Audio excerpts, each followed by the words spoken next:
Hello and welcome to this complete beginner wood carving or whittling lesson. Today we're going to be looking at 3 tips for painting your first carvings.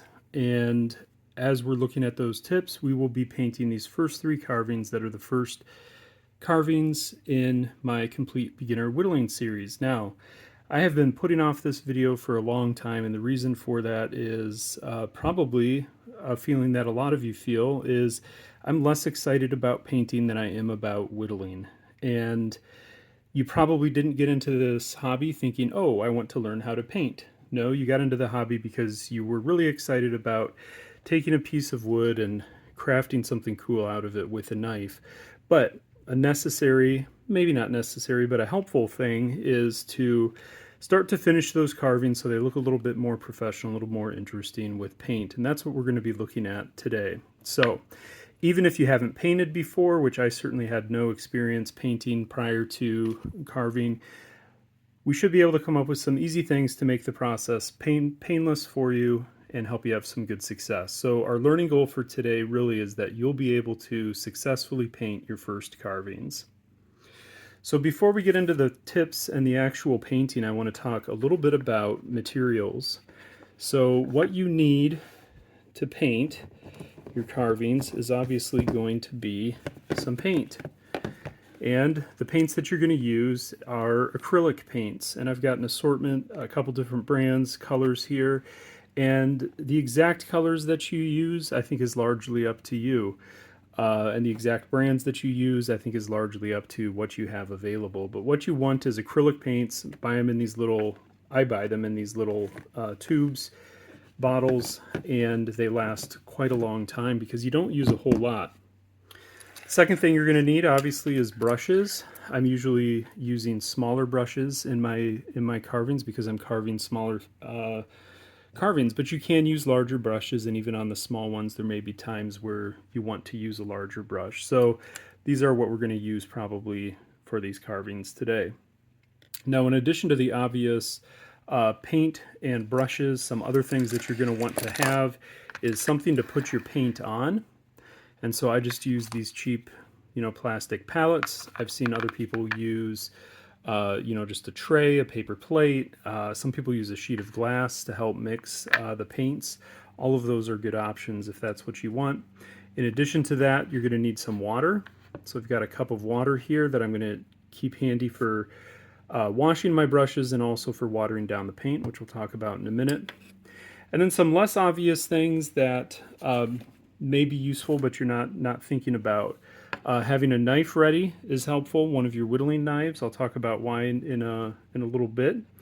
You're going to want to have a pencil just to be able to mark things similar to as you're carving. And you're going to want some paper towels, clean up messes, things like that. Wash your brushes.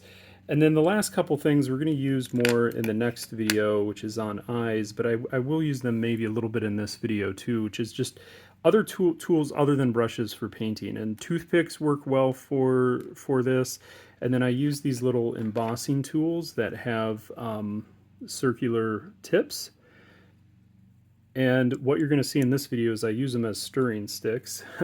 You could use anything for stirring. So I'm going to switch out my surface here and get some paint ready, and we'll start with the tips.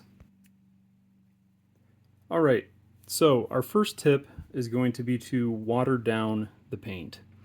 And I'm going to demonstrate that for you on a few of the carvings here, but we're going to start with this cactus because it's the simplest one. We really just need one color of paint here. And so I've got a cup of water. I just keep a plastic cup of water whenever I'm painting. And I'm going to put a little bit of green into one of these spots, just like a little drop or two, just like that. Not very much at all. Okay. And for the cactus, I'm going to water down the paints pretty heavily. And this is, I think, something that complete beginners often miss. If you're like me, you think, oh, I'm going to paint my carvings. You get the paint, you get your brushes, and you just start painting away. But what you'll learn after you carve a little bit, listen to other wood carvers, Watering down your paints makes it a little bit easier to apply them evenly, to have control of how dark your paintings are. I'm just gonna dry off my mess there. And it'll allow you to do multiple coats to get just the shade that you want. So you can see here that what I've done is I've got just a few drops of paint, and I filled that about 2/3 of the way up with water. So that's probably a quarter paint and 3/4 water, and I'm just going to stir that up. And I just use these embossing tools because I have them right at my disposal, but you can use a toothpick. The back of one of your brushes works well. And I'm just going to stir that until the paint is really completely dissolved and I don't see little clumps of it hanging around anymore, and it just seems pretty smooth and even. And again, if you try painting first with full strength paints, what you'll find is that it'll go on really thick. It'll be hard to get an even coat, and it'll just completely wipe out any semblance of wood that you have on it. And so the nice thing about the watered down paints is that you can kind of still tell that it's wood through there. And it's definitely a preference thing. So what I'm showing you is a good tip. But if you prefer more bold colors, something that's more heavily natural paint, or even more pale colors, you can experiment with how much you water them down. So what I'm doing now is I'm sticking the side of my brush, and I'm using just a flat kind of skew brush, and I like this one when I'm painting large areas and clear lines between areas, because I've got a flat line here. And so I always start with a border that's going to be a little bit more difficult for me. And so I want my green to get up to on the cactus, but not onto the base. So I start down just a little bit, and then I kind of push up and along, right along that line. And because I've got that flat edge on my brush, I can get up there. So I start down, and I don't want to get too much paint up there because it'll rub off onto the base where I don't want it. So I don't start with my full brush right up here. I start with it down here, and I work my way up to it so that my brush isn't quite as full of paint when I'm getting to the top to that border area. Okay. The other thing you'll notice is that when I dip my brush, what I do a lot is I just dip it very lightly on the corner, and I maybe dab off a little bit of extra on the sides there, so I don't have too much paint on my brush when I'm coming up here. It's not soaking, it's not dripping. That just helps me keep it a little more clean. And as I said with the watering down, what'll happen in the way that I mix it here is it gets a little more globby towards the middle, and at the edges it's a little bit more watery, and that helps me make sure I'm getting more of the watered down part. So I'm just going to work my way across here right at that border, and I'm just trying to get my brush, chasing that wet paint and just spreading it out so nothing stands wet in one spot for too long. And I'm just getting that border all the way across there, because once I've got that border done, I've got it pretty straightforward to do the rest. Okay. And that's it. You can see it's a very pale green, and you can see the wood through it. If you don't like that, you could water it down less. You could do multiple coats. But now that I've got that, border done, I'm just going to make quicker, broader strokes. Get that wet paint on there, spread it around till it looks nice and even. I'm going to need to work down into those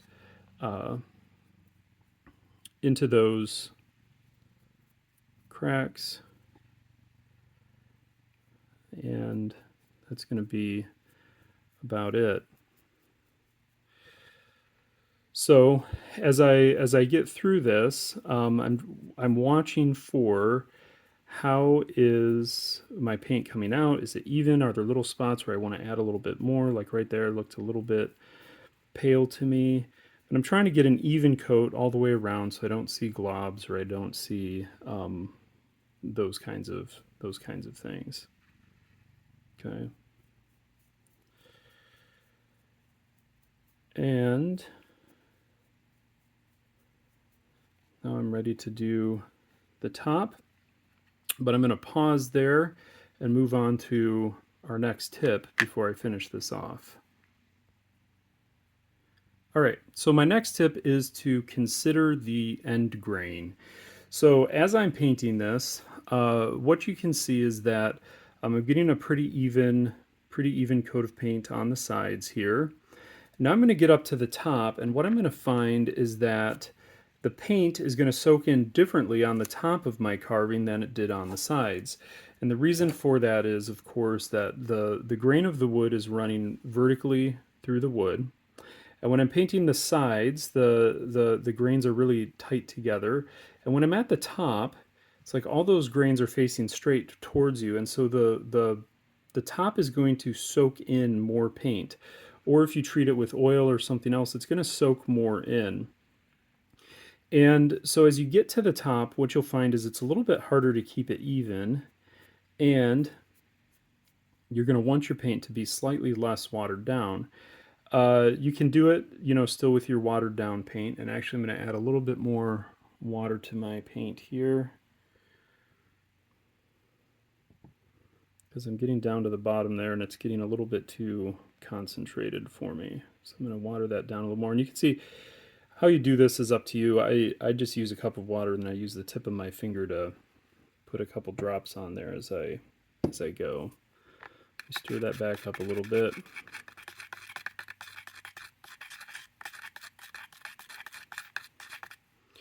And this is just my process. You'll find a way to keep that paint watered down and everything else. But what you'll notice as you paint here is that that paint is just going to get sucked straight into the end grain. Just gets sucked straight in there really quickly. And that makes it a little bit difficult sometimes to keep things even. Now, I don't necessarily feel like that's a horrible thing. There's some changes in the thickness of the paint, but you're going to need a little bit more paint as you go across the top, and it's going to maybe need a second coat on the sides where it's really faint going on the side, whereas on the top it's really sucked in, and it might need 2 or 3 coats to get there. So it's something to be aware of, not just on the top of your carving, but sometimes even, it's not a big deal here, but sometimes even when you're carving details, that the bottom part of the detail is going to soak in more paint. Or if you get to the point where you're using oil or something like that, it'll soak in more oil, and that'll make an impact on what you see. Okay. Now, there's a second way that I want to think about how to accommodate that, and I'm going to show that. So basically, we're done with the cactus. The cactus is painted, so that was pretty simple, right? So I'm going to set that aside, and the next one we're going to move to is the little person, very handsome little person, I might add. And so I'm going to do a similar thing here, but since where we're at in the video right now, I'm going to start with the top. And what I want to point out with the end grain here is that sometimes I actually don't want to water my paint down very much. And so I'm going to start with painting the hair, although normally I would probably paint the body first on this. And I'm just going to do a little bit of water, maybe not even 50-50, just a little bit less water and a little bit more paint this time. And the reason that I'm doing that, again, is because I'm painting the hair on the top of the head.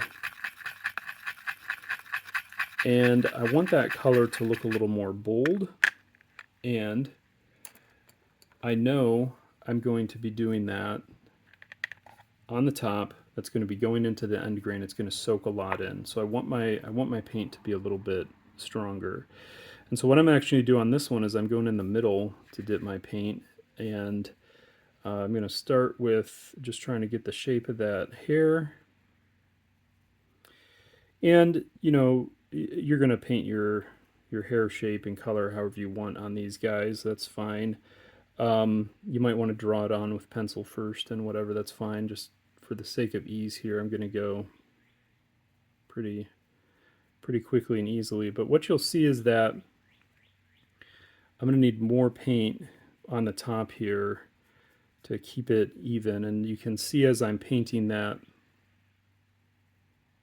it's a little bit harder to keep it even going across the top. But I'm going to use that thicker paint because it'll get sucked down inside the top of that grain and get more difficult to keep even. Okay. Now, as far as being detailed and getting your shapes where you want to go and everything else, there's not really a secret to that. It's a matter of what you can see I'm doing here is just starting on the outside. It's like a coloring book. I like to start on the borders and then fill in. So I'm starting with the shapes on the outside and filling in.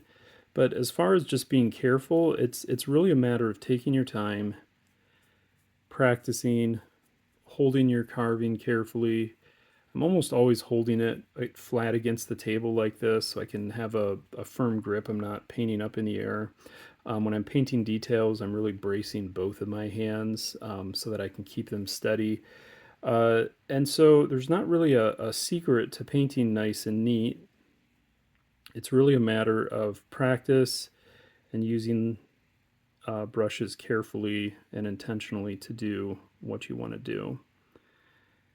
So if I'm painting a real detailed piece, I might use a really tiny brush, and I'm not using that on any of these, but if I really wanted to get on a border, I might use a brush that's this small. And just a tip on these brushes is that if you go to a big hobby store, you can buy brushes in the paint aisle. I often go to the model aisle where they sell models and paints for models, and I can buy these little tiny brushes in larger packs, and I use those for getting into really tight spaces.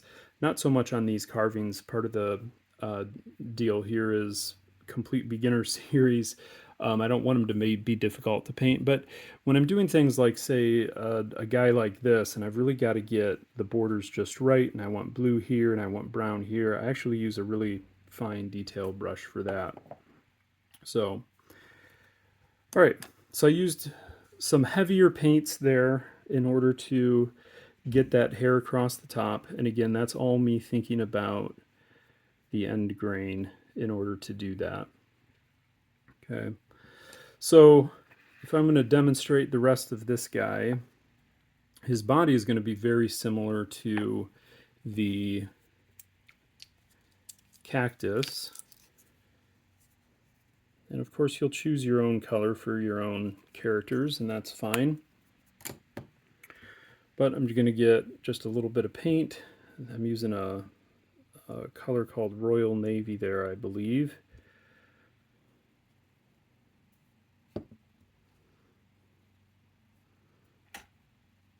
And get a fresh stick here that I can stir with. And I'm not going to show the entire painting of the body, but now that I've got the hair done, I'm going to follow a very similar process for the body as I did for the cactus, which is just going to be a really watered down like this. And so you see that navy is actually coming out to be a much lighter blue. And so when you water down, you might end up with a color that's maybe not quite what you expected. I don't mind that. It's kind of a nice blue. I can see the grain. And of course, you might always want to try that on a different piece first. Now, I'm going to use this and try to get up to here and do that. And then, oh no, I got a little bit of paint right on his head where I really want it just on his body. So that is going to bring me to my last tip, which is use your knife as an eraser. So a way to keep your carvings clean as you go, as you're painting, and Normally I'd probably paint the entire body before I came back to do this, but if you do it quickly before the paint soaks in too far, it's not too bad. If I make a mess like this, and it's going to happen, it's fine, what I'll do is I always have my knife with me when I'm painting, and I can just shave that off. So I'm just going to shave those pieces off just as if I were carving, and look at that, I can get most of that right off. And actually, it's going to look probably cleaner than if I had just tried to do it all with my brush. Okay, now it's a little bit tricky getting all the way down in there, and at the end of the day, it doesn't have to be perfect. People generally aren't scrutinizing your carvings at that level, but you do want to make it nice and clean, and so the knife is a helpful way to clean that up. I've got a few more there. And I generally would like to have a good detail tip on a knife, and a nice small detail knife to be able to clean up spots like that while I'm painting. I also like to have these because often I'm painting in a different area than I'm carving, and so I bring my folding knife down in my pocket so I can have it. But anyway, that's my third tip. Use your knife as an eraser, and that can apply to anything. It could even apply to eyes or things like that. If you don't like what you painted, quickly before it dries, you can just whoops, that wasn't the right brush. That looks dirty because it was the wrong brush. All right, quickly before it dries, you can go ahead and carve it off.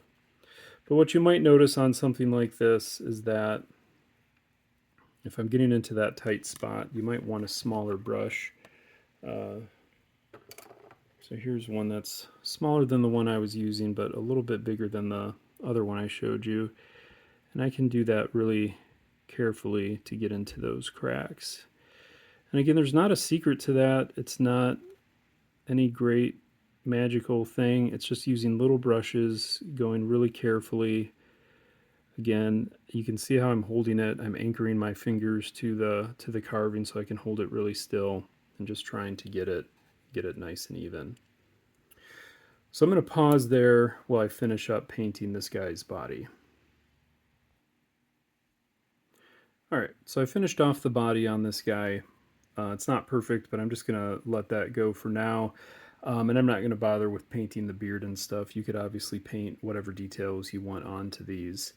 So just to finish this off, I said we wanted to look at tips for all three of these. So that was the cactus, that's the little guy. And I'm going to do a separate video on eyes. So don't worry about the eyes, we'll get to it, but I'm just going to do a separate video on eyes. So there's those two, and then the last one is going to be the egg. And that way we will have covered how to paint the first three things here. And you can apply these painting techniques to any of the other carvings on my channel, or anything that you paint. So I just want to give you a few notes on the chick. And the main thing about the chick is you've got a little bit more detail to have to work to there. So my tip for that is generally that I'll work from a lighter colors to darker colors, which means I'm going to start with a white. And I don't like to use ever like a real plain, bright, vibrant white. I almost always use this white called vintage white, some kind of off-white, something that's not quite pure white. And then I am going to water that down at least to 50-50, maybe a little bit more water to paint. And when you water the white paint down, what you might find is that you can barely tell that it's doing something, and you've just got to kind of trust the process when you water these paints down and understand that it'll come out okay. You don't have to worry about it. And the nice thing about it is if you don't like it, you can always add more paint on, but you can't take paint off. So I'm going to start with, actually I'll start with a really detailed brush. And this one is going to be a little bit trickier, right? Because I'm going to have to paint these on. And so what I do is I'm going to start with a really detailed brush, similar to the cactus. I'm going to start further down here so I'm not up in this border area with a really heavy paint on my brush, but I'm gonna get up to there and use my just small brush to get that border on and get both sides of that. Now again, with the white, get it up here for you. Can you see that? You got to trust it. It will look whiter after it dries, I promise, than the wood. But it's a little bit hard to see as you're going on if you've watered it down. And if your preference is that you really want to see it, you know, a lot more contrast, then just water down the paint a little bit less or do another coat on as you go. One of the things you'll notice as I've been doing these is the paint tends to dry pretty quickly when you do this. And that makes it nice too because you can add additional coats. Okay. So again, there's no real secret to doing these fine details. It's just a matter of getting a little brush and being careful. Keep your hands, you know, firmly mounted against the table or whatever just so you can hold it steady. So I'm going to pause for a minute and finish up the egg. Okay, so I'm just finishing up the egg, and I just wanted to show you what I did here after I got through, you know, the detailed borders of the shell. Is I switched to, it's not a big brush by any means, but a slightly bigger brush, so I could go a little bit more quickly around the outside of the egg. And so I'll often do that using a little tiny brush to get those borders nice and neat if I can, and then a larger brush to finish off the larger areas. Again, it's like doing a coloring book. You do your borders first. Now, the nice thing about starting with the light color and then working your way down is that if I got any white up on the area that I'm going to want to do yellow, I'll do this chick yellow. It's not going to be that big of a deal because the yellow will pretty much just kind of go over that.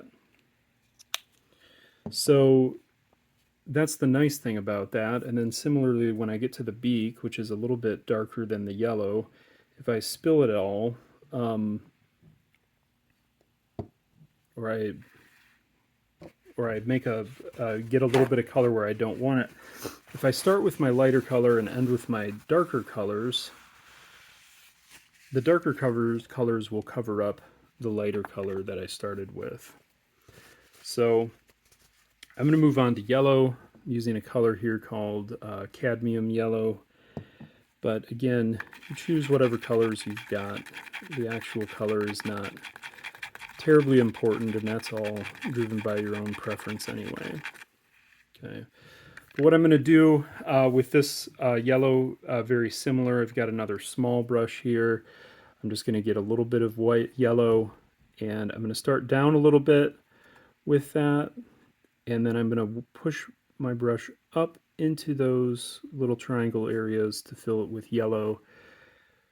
Holding it upside down like this is a good idea because gravity's helping me to pull the paint down and not up. If I paint it like this, I'm more likely to have that yellow seep down into the white where I don't want it. So yeah, I just keep it down here, pushing lightly up into the corners where I need it. And just like the egg and everything else, I'm going to work my way across the border here. Get all the yellow in there that I want.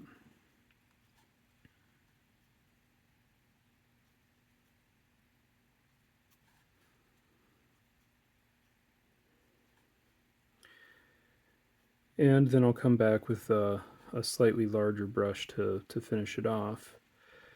But real quick before I do that, I'll probably keep using my little brush to get right up next to the sides of the beak here. Okay. So I'll get up in there. Both ways. Now I don't normally draw the eyes on before I paint the body. I usually do that after, but I drew them on, I think, during the tutorial video just to show how it was going to look. So I've got all my borders done, and I'm going to go ahead and pause it and get a larger brush and finish that off, and we'll come back and do the beak. Okay, so I'm about done with this chick. You can see I've switched to a slightly larger brush to finish off the body. And again, on the top, that top is going to suck in a lot more paint through the end grain. And so I'm going to need to be a little bit more liberal with my paint through this ridge and across the top. And there we go. So there's the yellow part of the egg, and there's a little bit of a difference between that one and this one. I probably watered it down more this time than I did on the other one. But again, that's a preference. Use whatever color you want and how to do that. And so then the last part of the chick is going to be the orange beak. I'm going to use a color just called Pure Orange. How about that?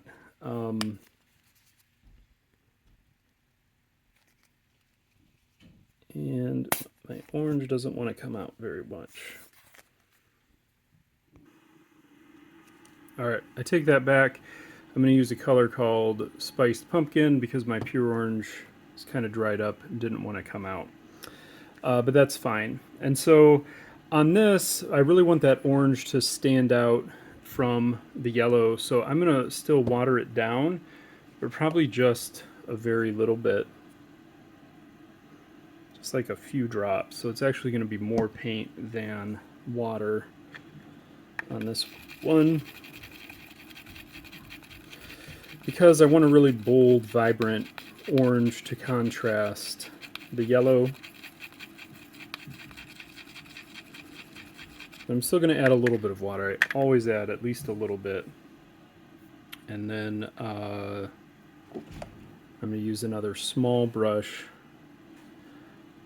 And again, the only tricky part here is I want to try to keep that close. So I start a little bit in and then push my way up to where that border is on the beak. Right up to there.